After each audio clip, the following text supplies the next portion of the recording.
Hey everybody, this is Rustin Rose with Metalholic and the Examiner. With us today, the incredibly talented and of course lovely Ruyter Suys of Nashville Pussy. How are you doing? I am doing fabulously. Beautiful day. I am enjoying my second cup of coffee, and the birds are squawking. Lovely. Well, which coast are you on today? Are you out back home in Atlanta, or are you out on the West Coast? I'm out on the West Coast. I'm out in L.A. right now. Nice. Enjoying the sunshine. Yeah, escaping whatever we call winter in Atlanta.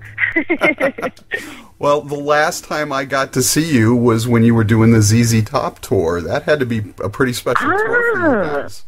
Yeah, that was absolutely fantastic. That was a high point, I have to say, is waking up in the morning and brushing your teeth next to Dusty. It was pretty cool. Well, and as a guitar player, to every night get a chance to watch Billy Gibbons, I mean, come on.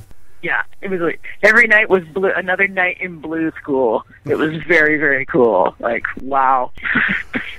They're pretty incredible performers. Like, they never, they satisfy every night. It's pretty great. Well, and it was an incredible show for both of you.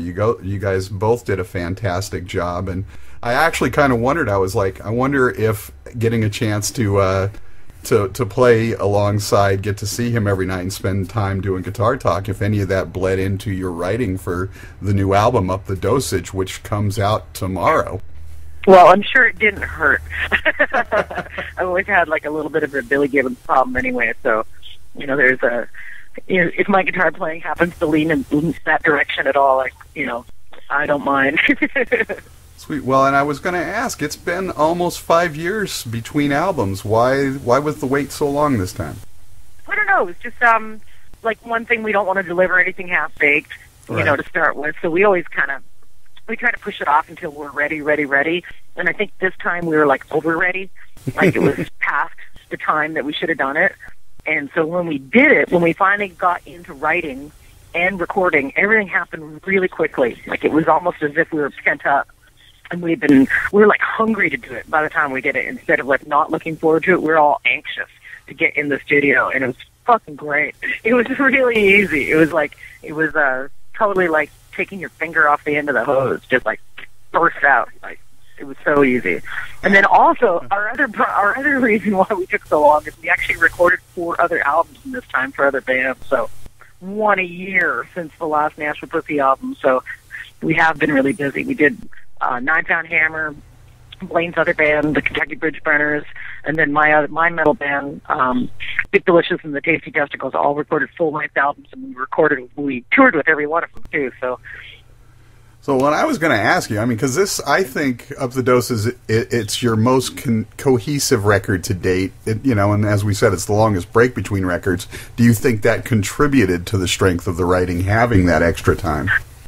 Oh, definitely. Yeah, that and the fact that we were in the studio with other bands kind of gave us a place to put my metal outlet was taken care of, and Blaine's kind of country bent was taken care of. And so when we went in to do this album, it didn't seem unfamiliar to bring things like the mandolin in. It was like we'd already done that on the Kentucky Bridge Burners, and it felt real comfortable to do it with Nashville Pussy. Most people would be like, "What?" Like it's kind of more of a diverse approach for us, but we've already done it with other bands, so it just made sense to do it with Nashville Pussy also. It's like we have a bunch of tools in our arsenal, and we don't necessarily always use them, so this time we did.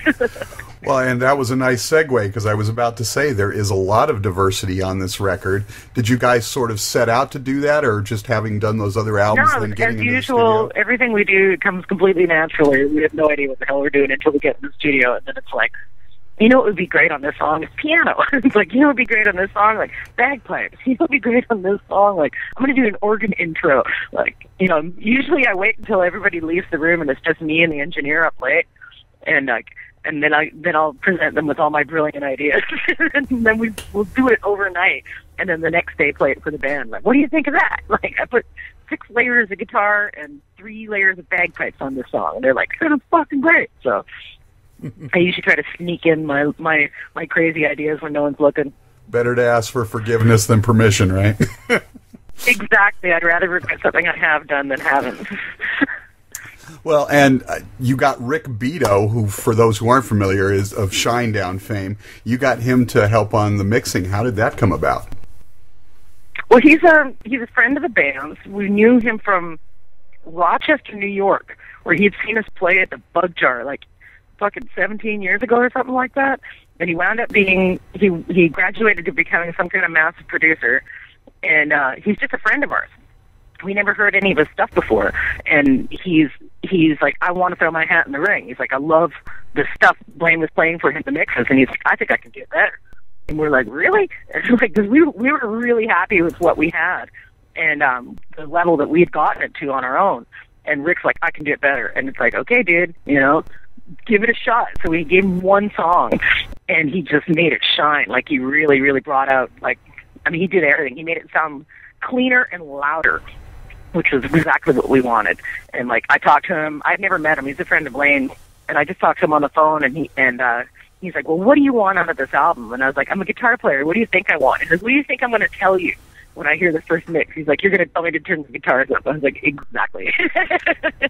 So you don't even need to talk to me. He's like, you know what I want already. Like, just don't make me say these words. And he did it. He did it perfectly. I never once said turn the guitar up, so he did a great job. Well, and it's such a great album. Like I said, it's my favorite album that you've done so far. You always aspire to make your next album the best, and I think you guys have really done that here. And I cannot wait. Yeah, we finally did it. You've set the bar too high for yourselves now. What are you going to do? But yeah, we're going to be a 15-year overnight sensation. Well, I cannot wait to hear White and Loud performed live. I know you love them all. Oh, my God. I know you love them all, but are there one or two that hold extra appeal for you on this album? Yeah, that one, Everybody's Fault But Mine, Rub It to Death, and Beginning of the End are all, like, those ones, oof. Yeah, I love playing all those songs. I don't know, those ones hit me real deep. Well, and you have a new bassist, Bonnie, and I don't want to butcher her last name. Is it Betrugo? Butrago. Butrago, okay. Butrago. She has an entire city named after her in Spain. She has a castle and a taxi service and everything. Wow, nice. So, well, Bonnie's been with you for a couple of years now.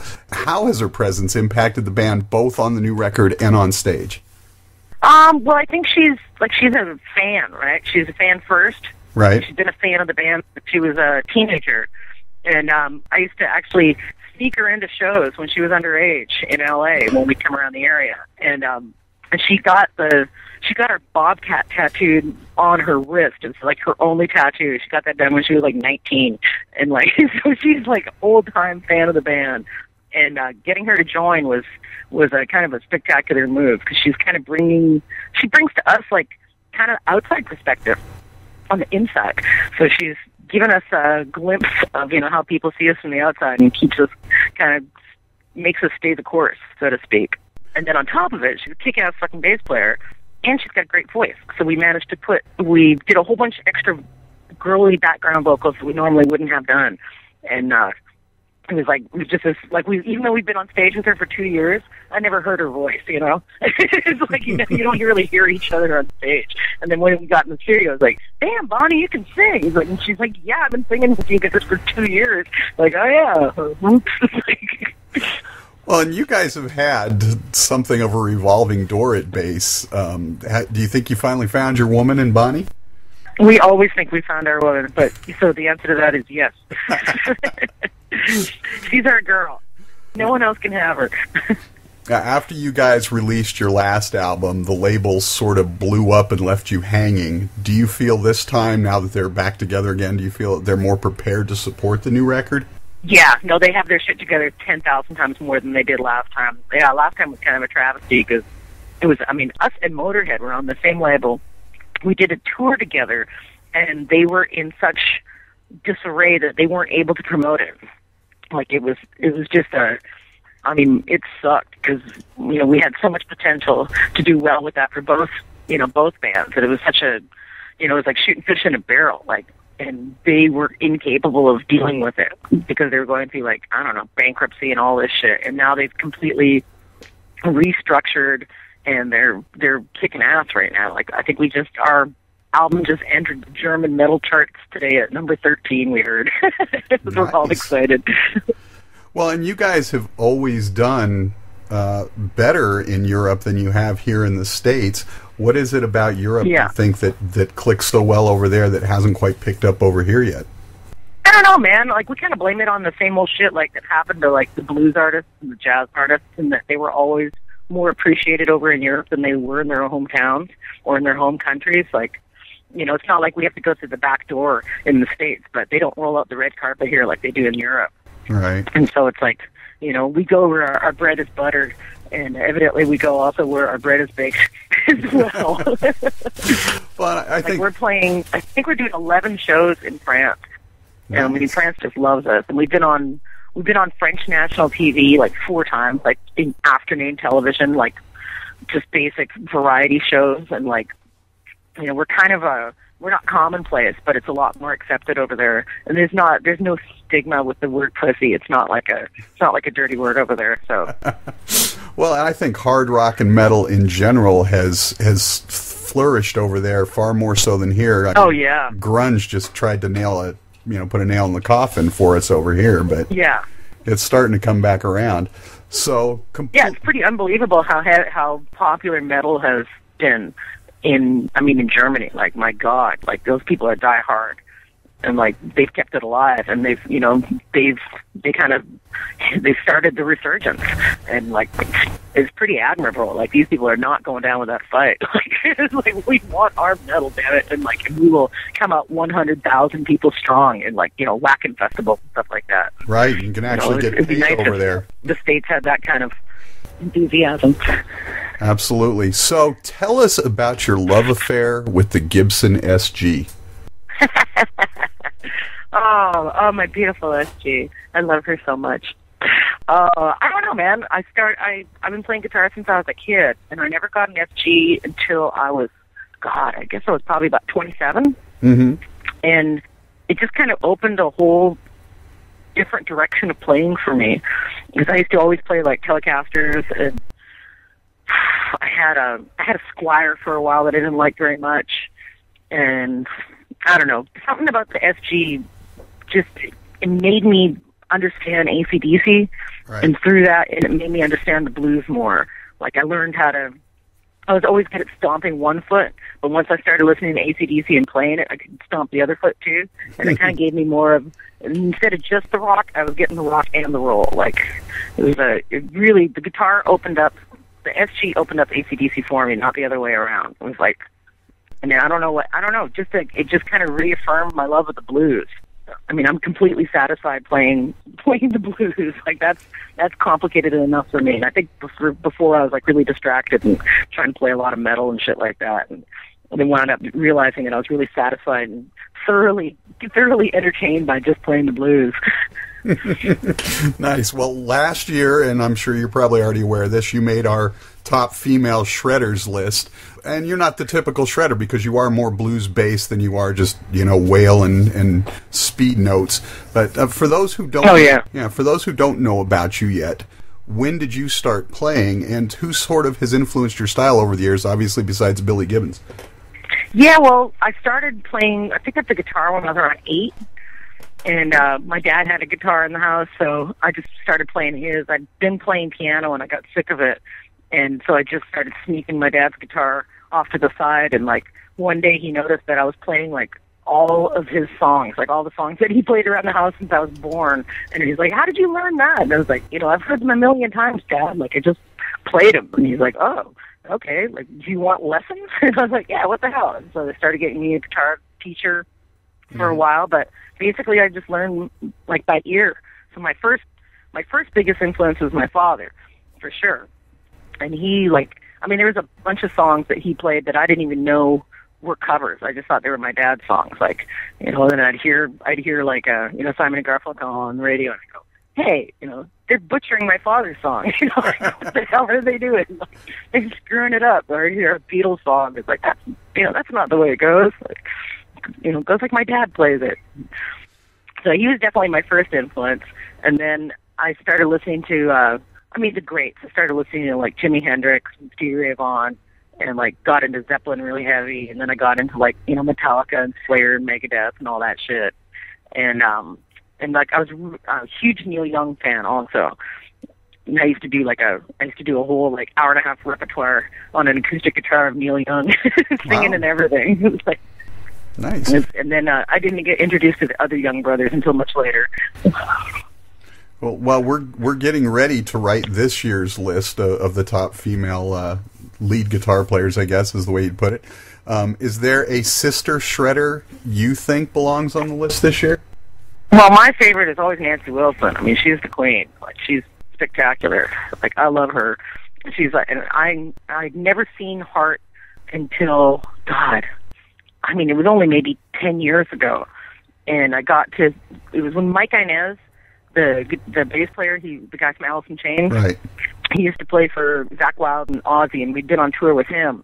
And he knew that Nancy was one of my heroes, and I'd never seen them play. So he dragged me backstage, and I was totally tongue-tied.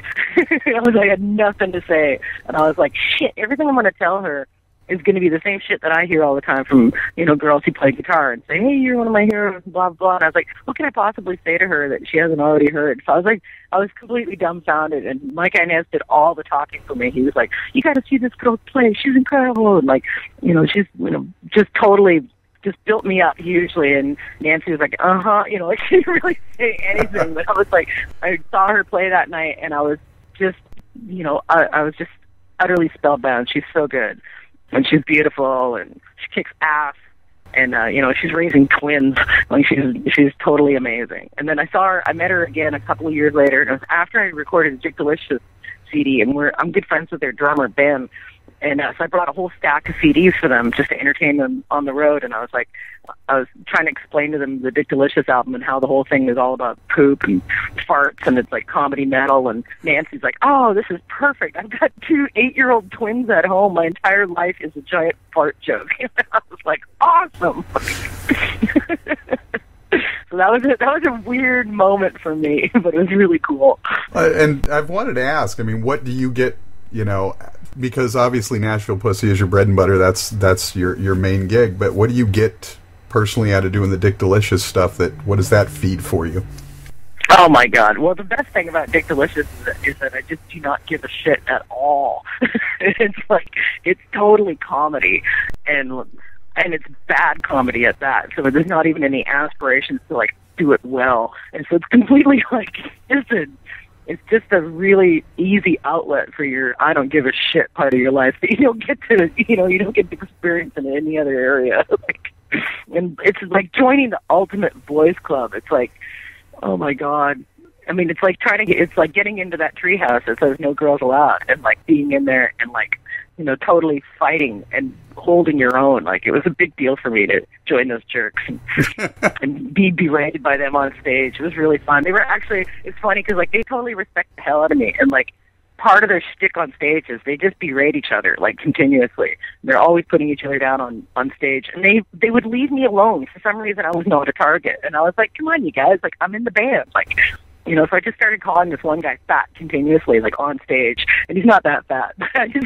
I kept calling him fat for so long that he finally started lighting into me on stage, and it was great. It was really fun. I don't know why that was so important to me, but it really was. And it's basically we would just get completely plastered and play as drunk as possible, and we would have drinks delivered throughout the show, and to the point where sometimes they would break into a song that I didn't know because they've been around for a number of years, and I would just sit down while they were playing. They said I could vacuum if I didn't know a song. I was allowed to vacuum, or dust or something like that. They're total pigs. It was really fun. Well, and with Nashville Pussy, you guys are a rolling party on tour. Do you have any partying do's and don'ts when you're on the road? Partying do's and don'ts? Oh, my God. We've done most of the don'ts. I don't know, man. I guess we learned kind of from Motorhead to keep your, party as hard as you rock. Motorhead are the ultimates in partying off stage, but then always delivering on stage. And they definitely taught us how to drink and to rock, both to extremes. They taught us that you have to be on stage regardless. You did never miss a fucking show. It's I don't care how you feel, you're getting out there and doing it. And when we toured with them, we weren't allowed to do it's back when Corey was in the band and we had the fire breathing thing. Uh-huh. And there was a couple of clubs that wouldn't let us do it, and we were like hardcore, like, if they don't let us do the fire, we're not, we're not playing. And Lemmy was like, fuck you, you're playing. And like, oh, okay. Like, yes, we are. Well, you can't argue with God, and as we all know, Lemmy is God, right? Exactly. So yeah. Futile. So you guys have played on some amazing tours over the years, including ZZ Top, Skynyrd, and Motorhead, of course. But you've been lumped into some bizarre ones too. What's the strangest tour you recall being on? Oh God, it would either have to be Green Jello or Slipknot. That was like not okay. No, we did Slipknot. That was Tattoo the Earth. That actually made a little bit of sense because it was Slipknot, Slayer, Seven Dust, Sepultura, us, and then a whole bunch of other metal bands that I don't know where, Head PE. And it was weird though because we were definitely the only rock and roll band on that whole tour, but it was really good. We were also the only chicks on that whole tour. There's like 19 bands on that rolling festival, and we were the only women. Me and our old lesbian bass player Tracy, and that was really strange. We stuck out like sore thumbs in that whole thing. Every single dude on that tour had to introduce themselves to us because they're like, oh my God, there's women. Like, holy shit, what are you guys doing? Nothing. Like, please go away. Like, it was fucking funny. But then ICP, that had to be the worst tour of all time. That was awful. Playing in front of the Juggalo crowd. Right. Ugh. No, they just hate everything. They hate everything that's not ICP. They didn't give a shit whatsoever. It was us and Suicidal Tendencies, which I used to just fucking love. And, like, that audience did not give a shit. Like, they would throw things like crazy. Like, I took a CD jewel case to the eyeball on the very, very, very first show before we played a note. Someone hurled that thing just towards the stage and it stabbed me right in the eye, like, cut me. Like, and I played the whole show with one eye, like, it was like, okay, this is going to be a really bad tour. We wound up, like, we were preparing to retaliate. We filled up a whole bunch of PDR cans with piss, and we had it on stage, and we were going to throw it on all those juggalos. And the next day, they were all really nice to us. Like, they were, like, clapping and enjoying the show. And then the next day, they were throwing things again. And we were, like, every other day was a fucking war zone. Well, I could actually see you performing in Motorhead. So just for fun, before we take off, if you were to spend time filling in on guitar for another major band, who would it be? Wow, Motorhead would be fun, that's for sure. I don't know if I could handle the decibels, though. Those guys got it at like 130 on stage, so it's really loud. Motorhead would be a good one. I'd do that. Let's see who else. I don't know. I wouldn't mind sitting in the Stones for a while. I kind of do a good Mick Taylor. There you go. He's one of my heroes. All right. So our pointless question of the week. What television series are you hopelessly addicted to? Oh, man. Oh, Bar Rescue. It's this TV show where they go into like a really shitty dive bar and they root out all the problems. They find out that there's cockroaches in the fucking whiskey and people are doing blow in the bathroom and no one's getting paid properly. And why is my bar falling into the toilet? And they analyze the problem. They install fucking cameras. They find out who's doing what and then they fix it. But in most cases, they wind up ruining the bar. It's really funny. It's pretty great. And we've actually been to, I don't know, probably at least 3 out of the 30 like dive bars that they show on there. Like every now and then they'll show a bar that we've either partied at or, a friend runs or something like that. And like they wind up like kind of destroying the reputations of cool dive bars around the world. There's one in Austin called Headhunters, which this place was just notorious. It was such a fucking filthy stink pit. And, like, no one went there because it wasn't. Like, we all knew what we were getting into going to that place. Dick Delicious actually played there. And they fixed it all up, and they turned it into, like, this steampunk bar, and now nobody goes. Nice. I was going to say, that sounds like a Nashville Pussy tour. So. Totally, man. I don't mind if we close them down after we're done, Awesome, Ruyter. Thank you so much for taking the time. It's an honor to talk with you. Hopefully you'll get a chance to make it up to my burg again. And we'll see you on the road. Doubt. Have a great day. All right, man. I appreciate it. Thanks.